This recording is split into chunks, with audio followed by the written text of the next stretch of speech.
तो जैसे कि लास्ट एपिसोड के अंदर हमने देखा था, जो क्रेजी शॉर्ट मैन होता है वो हंसते हुए उस लड़की से बोलता है कि जरा देखो तो तुम यहाँ पर इस बारे में जानते भी नहीं हो और तुमने यहाँ पर इस तरह से क्लेम किया था कि इस पैलेस के बारे में तुमसे बेहतर तरीके से कोई नहीं जानता। जो सुनकर लिंग युवान जो होती है वो उसे बोलती है कि इसमें यहाँ पर मेरी कोई भी गलती नहीं है, तुम लोगों ने मुझसे इस तरह का सवाल किया है, मैं क्या, मुझे नहीं लगता कि यहाँ पर कोई भी पर्सन ऐसा मौजूद होगा जो कि इस बारे में जानता हो।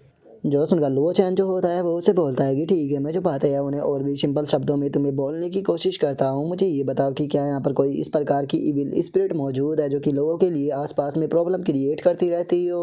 जो सुनते के साथ ही लिंग युवान जो होती है वो लो चैन से बोलती है कि चलो कम से कम अब तुमने यहाँ पर कुछ इस तरह का सवाल तो पूछा जो कि अब मेरी समझ में आ रहा है, मैं समझ पा रही हूँ कि तुम मुझसे क्या पूछना चाहते हो। जो सुनने के बाद में क्रेजी स्वॉर्ड मैन जो होता है वो उससे बोलता है चलो ये काफ़ी अच्छी बात है कि कम से कम अब हमारी बातें जो है वो तुम्हें समझ में आने लगी है, और चूंकि बातें जो है वो तुम्हें समझ में आ चुकी है तो जल्दी से जवाब दो, क्योंकि मेरे यंग मास्टर के पास में इतना टाइम नहीं है कि वो यहाँ पर खड़े होकर उसे बर्बाद करे।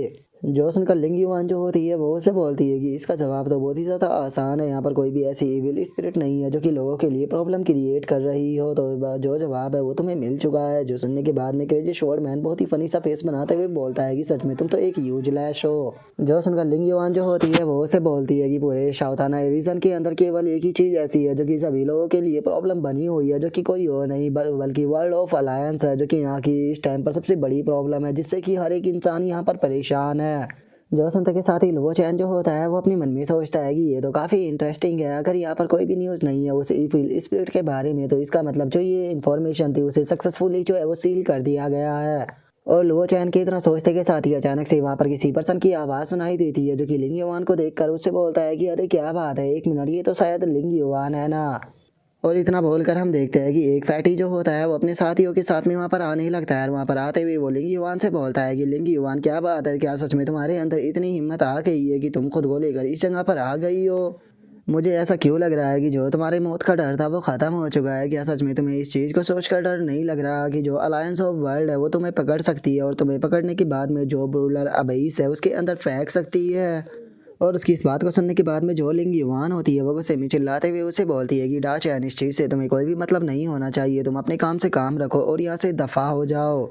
जो सुनकर वो फैटी जो होता है वो लिंग युवान से बोलता है कि लिंग युवान सच बताओ तो मुझे तो तुम्हारे ऊपर तरस आ रहा है, मैं तुम्हें मरते हुए नहीं देखना चाहता हूँ, इसीलिए मैं तुम्हें ऑफर देता हूँ कि अगर तुम एक रात जो है वो मेरे साथ में बिता लेती हो तो उसके बाद में मैं जो वर्ल्ड ऑफ अलायंस है उसे मना सकता हूँ, वो तुम्हें सज़ा नहीं देगी। बताओ तुम क्या सोचती हो इस बारे में।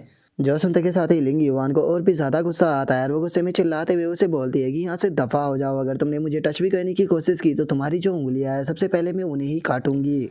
और लिंग युवान की इस बात को सुनने के बाद में उस फैटी को भी लिंग युवान के ऊपर थोड़ा गुस्सा आने लगता है, और वो गुस्से में चिल्लाते हुए लिंग युवान से बोलता है कि लिंग युवान, तो मुझे नहीं लगता कि तुम्हें यहाँ पर मेरा ऑफर जो है उसके लिए मना करना चाहिए। क्या तुम भूल चुकी हो कि इस टाइम पर बस तुम एक डार्क फॉरेस्ट के अंदर हो? क्या तुम्हें अभी ऐसा लगता है कि तुम जाओ फैमिली की अभी भी एक लिटिल प्रिंसेस हो? तुम्हारी हालत जो है वो इस टाइम पर एक चिकन से ज़्यादा कुछ भी नहीं है जिससे कि कभी भी हलाल जो है वो किया जा सकता है, तो इसीलिए तुम्हें मेरा ऑफ़र जो है वो मान लेना चाहिए।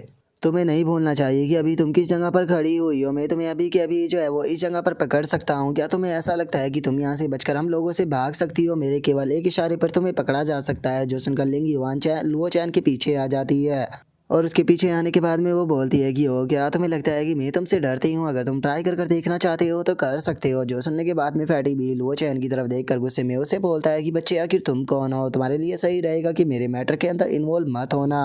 लेकिन जैसा कि हम लो चैन की पर्सनैलिटी के बारे में जानते ही है, वो उसे पूरी तरह से इग्नोर कर देता है, और इग्नोर करते हुए वहाँ से चलकर बोलता है कि चलो यहाँ से चलते हैं। और लुओ चैन को वहाँ से जाता हुआ देखकर वो फैटी अचानक से लुओ चैन के सामने आ जाता है और बोलता है कि बेवकूफ़ बच्चे, क्या तुम्हें दिखाई नहीं दे रहा था कि मैं तुमसे बात कर रहा था? तुम्हारी हिम्मत कैसे हो गई मुझे इग्नोर करके यहाँ से जाने की? क्या तुम्हें सच में ऐसा लगा था कि मैं तुम्हें ऐसे ही जाने दे दूंगा? और उस बंदे की बेफालतू की बकवास को सुनकर हम देखते हैं कि लुओ चैन उसकी बॉडी के ऊपर एक एनर्जी को शूट करता है, जिसका वो बंदा अचानक से एक जगह पर जम जाता है, और वो चिल्लाकर बोलता है कि आखिर मुझे क्या हो गया, मैं अपनी बॉडी जो है उसे हिला क्यों नहीं पा रहा। और अब लुओ चैन की इस तरह की टेक्निक को देखने के बाद में लिंग युवान भी काफ़ी ज़्यादा हैरान रह जाती है और अपने मन में सोचती है कि आखिर ये किस प्रकार की टेक्निक थी। यहाँ पर इसने एकदम से इस फैटी को यहाँ पर फ्रीज कर दिया। ऐसा लगता है कि जैसे कि लुओ चैन जो है वो बहुत ही ज़्यादा टैलेंटेड है, जो कि इस तरह की टेक्निक को इतनी आसानी से परफॉर्म कर सकता है।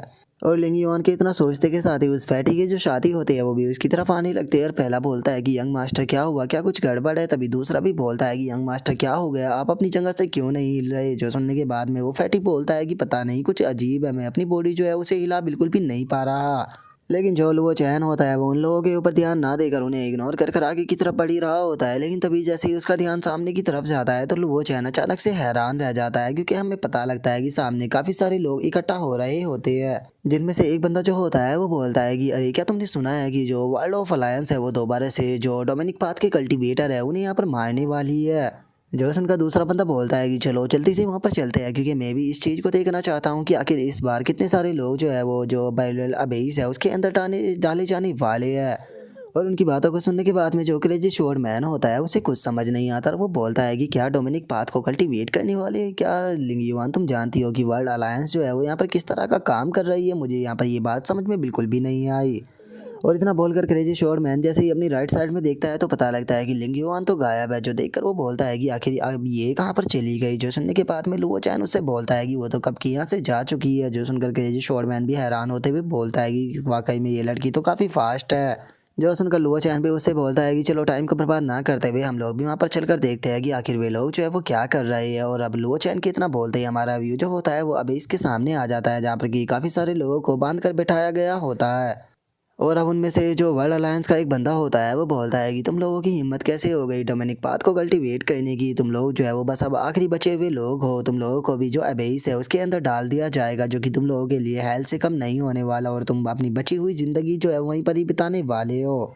जो सुनते के साथ ही वहाँ पर बंधा हुआ बंदा गुस्से में चिल्लाते हुए बोलता है कि यकीन नहीं होता कि तुम लोगों के ऊपर कितने घटिया घटिया भी इल्ज़ाम लगा सकते हो। जो हैवान है वो इस चीज़ को देख रहा है, तुम जो कर रहे हो उसका तुम्हें सज़ा जो है वो ज़रूर मिलेगा। याद रखना तुम्हारी सच्चाई जो है वो एक दिन सभी लोगों के सामने ज़रूर आएगी। जो सुनकर वर्ल्ड अलायंस के उस बंदे को भी काफ़ी गुस्सा आता है और वो गुस्से में चिल्लाते हुए बोलता है कि तुम्हारी हिम्मत कैसे हो गई बकवास कहने की? इन्हें जल्दी से अब इसके अंदर फेंक दो। जो सुनते के साथ ही वहाँ पर खड़े हुए बाकी के जो बंदे होते हैं वो उन्हें फेंकने के लिए तैयार हो जाते हैं और बोलते हैं कि चलो जल्दी से इन्हें नीचे फेंको। जो सुनकर एक और बंदा भी लात मारते हुए उनसे बोलता है कि अगर तुम्हें अगला जन्म मिले तो याद रखना कि सभी लोगों के साथ में पंगा लेना, लेकिन जो वर्ल्ड अलायंस है उसके साथ में कभी भी पंगा मत लेना, क्योंकि वो ऐसी चीज़ है जिसके साथ में पंगा लेने के बाद में कोई भी पर्सन जिंदा नहीं रह सकता। और वो बंदा इतना बोल ही रहा होता है, लेकिन तभी अचानक से हम देखते हैं कि वहाँ पर एक नाइफ आता है, जिसका उस बंदे की गर्दन जो होती है वो खड़े खड़े ही कट जाती है और वो मरकर वहीं पर ही जहाँ गिर जाता है। जो देखने के बाद में वर्ल्ड अलायंस के और भी बंदे हैरान रह जाते हैं और एक बंदा चिल्लाते हुए बोलता है कि आखिर किसकी हिम्मत हो गई यहाँ पर ऐसा करने की। और इतना बोल कर वे लोग जो होते हैं वो इधर उधर देखने लगते हैं कि आखिर ये किसने किया है। लेकिन इससे पहले कि वे लोग कुछ समझ पाते हम देखते हैं कि लिंग युवान जो होती है वहाँ पर आकर उन लोगों की भी गर्दन जो होती है वो काट देती है, और उससे पहले पर्सन को भी लिंग युवान ने ही मारा था। और अब लिंग युवान के ऐसा करते के साथ ही हमारा आज का एपिसोड जो होता है वो यहीं पर ही कंप्लीट हो जाता है। तो नेक्स्ट एपिसोड के अंदर देखेंगे कि आगे क्या होता है। अगर आप लोगों को वीडियो अच्छी लगी हो तो लाइक कर देना, चैनल को सब्सक्राइब कर देना। मैं मिलता हूँ आप लोगों से नेक्स्ट एपिसोड के अंदर, तब तक के लिए बाय बाय गाइज।